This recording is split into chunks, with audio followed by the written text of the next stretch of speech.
Shrek 2, written by Andrew Adamson, who wrote the first film, alongside Stillman J. David Stem and David N. West. They came together to create the sequel to the beloved first film.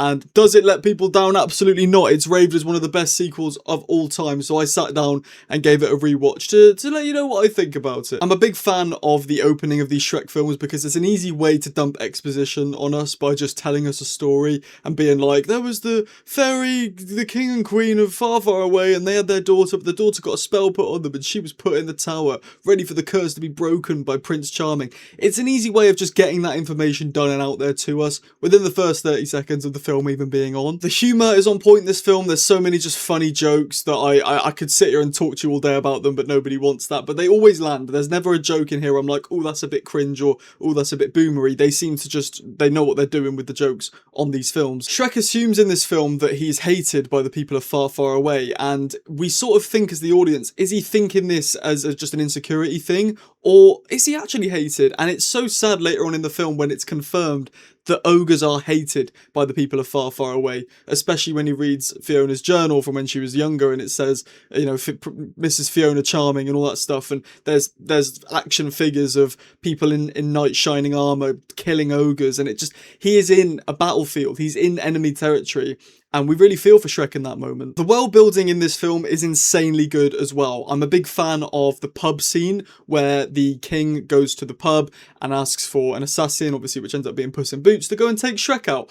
And it just adds a sense. I feel like a pub is a really good way to add world building, because there's all types of diverse people that go to pubs. You get your old day drinkers, you get your young people who just want a fresh night out, and you get your weird philosophical characters that you all end up bumping into in a pub at some point in your life.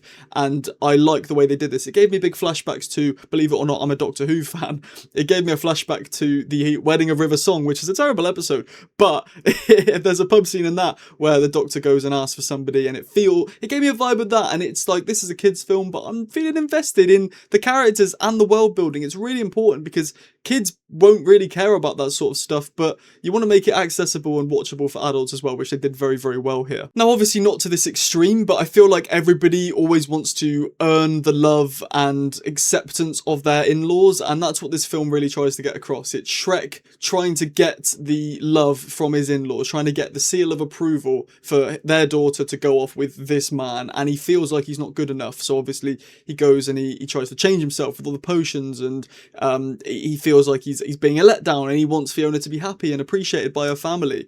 And I will say Fiona does shine in this film because she refuses to let Shrek go. Even after they have an argument, she says, like, he loves me for who I am. I don't need to change for him. And she knows that when later on when Prince Charming's posing as Shrek, she knows that's not the man she fell in love with. She fell in love with the ogre who loved her no matter what. And that is the beautiful love story of this sequel, of this two films, of the whole films. I haven't seen the rest of them, so I'm probably going to do the rest of them after this one because I'm hooked. I want more Shrek. The soundtrack is another thing. In this film, I don't know how they secured the rights to so many bangers. You have David Bowie in there, you have I Need a Hero in there, you have Ever Fallen in Love with Someone You Shouldn't Have in there, whatever the bloody hell that song's called. There's just so many bangers in this film. I feel like, I don't know how much money they put into it. I assume they probably made back a lot more than what they put in. It follows the same structure as the first film of like this adventure. They even make a similar joke when they see the fairy godmother's factory and cottage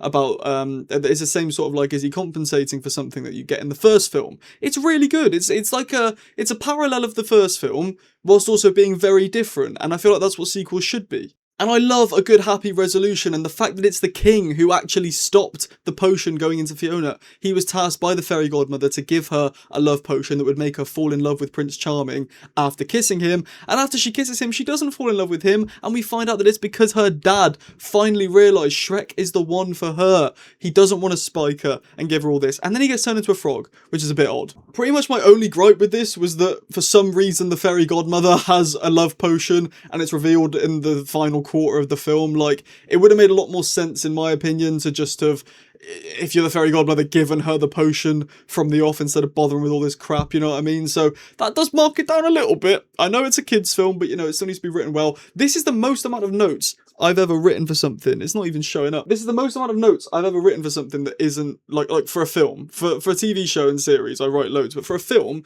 I've filled up 2 pages here of Shrek. So, you know, I think you can safely say it's pretty good. I do think it is slightly overrated. Going into this, I was expecting like the best film I've ever seen ever, because so many people were like, the second Shrek film, the pacing's so good, it's so amazing, it's brilliant. I did come out a little bit underwhelmed, but not like disappointed. I had a great time watching it, but I'm not rushing to rewatch again like I am with some other films that I've seen over the years. So think of that what you will, but I'm going to give Shrek 2 a 4 out of 5 stars. Let me know in the comments what you think about Shrek 2. Do you like it? Do you dislike it? Let me know. Whilst you're there, you might as well like the video or dislike the video, depending on if you like my takes or not. And if you're new around here, subscribe with the notification bell on. It means the absolute world. Thank you very much. I've been Sam. I'll see you later. Have a great day. Ta-ra.